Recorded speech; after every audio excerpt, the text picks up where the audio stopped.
ఒక మాతృత్వాన్ని కలిగించి నన్ను అమ్మ లేదా నన్ను నాన్న అని పిలిచేటట్టుగా చేసిన మన పిల్లలు కూడా మనం గొడవడంటే పుట్టకపోతే ఐవీఎఫ్ ద్వారా ఎంత ఖర్చు అవుతుంది మీ అందరికీ తెలుసు. పుట్టకపోతే ఆమె ఏమంటారో మీకు తెలుసు, సమాజం ఏం చేస్తారో మీకు తెలుసు, అవునా కదా? పుట్టక పుట్టాడు, పుట్టిన జాగ్రత్తగా చూసుకోవాలి వద్దా? వాడు ఆడైనా మగే కనుక అమ్మా నాన్న అనిపించుకోవడానికి అవకాశం కల్పించారు మన పిల్లలు. వాళ్ళు నెక్స్ట్ ఇయర్ మాట్లాడుతుంది, ఓకేనండి? రైట్. ఇక స్టోరీలు ఒక దానికి లింక్ చేస్తారు, గమనించారండి? 4 స్టోరీలు ఒక దగ్గర కథ జరుగుతూ ఉంటారు. అదే మీరు రామ్ చరణ్ దేవి ఎన్టీఆర్ సినిమా చూస్తారు కదా, స్టోరీలు అక్కడ జరుగుతాయి, మొత్తాన్ని కలుపుతాడు.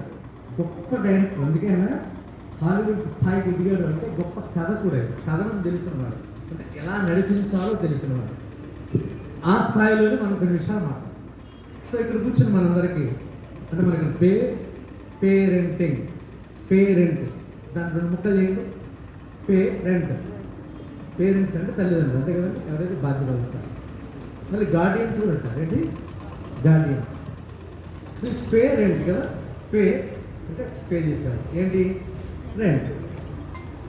ఇక్కడ చాలామందికి తెలియదు ఏంటంటే ప్రపంచంలో అన్ని వ్యాపారాల కంటే పెద్ద అంటే ఏం లాభం వస్తుందో తెలియదు కానీ చాలా పెద్ద బిజినెస్, ఎక్కువ ఎక్స్పెండిచర్ ఏంటో తెలుసా, పిల్లల్ని పెంచి పెద్ద చేయడం.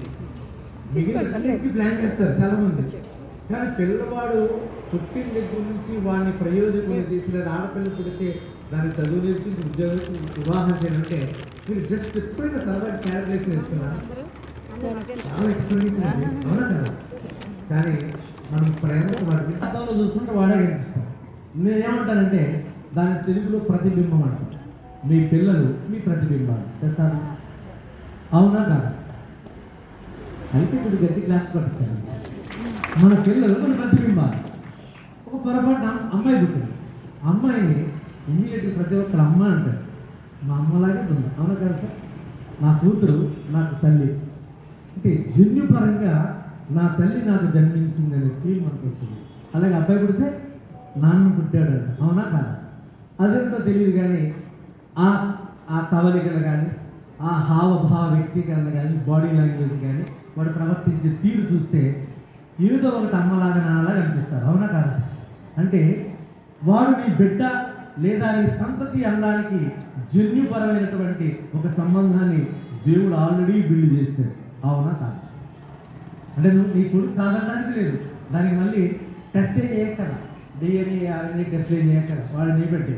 లేకపోతే మేనమామ మేనత్త పరుగులు కూడా వస్తాయి, అవునా కదండి? అంటే మీ బిడ్డకి మీ తాలూకా జీన్సే వస్తాయి.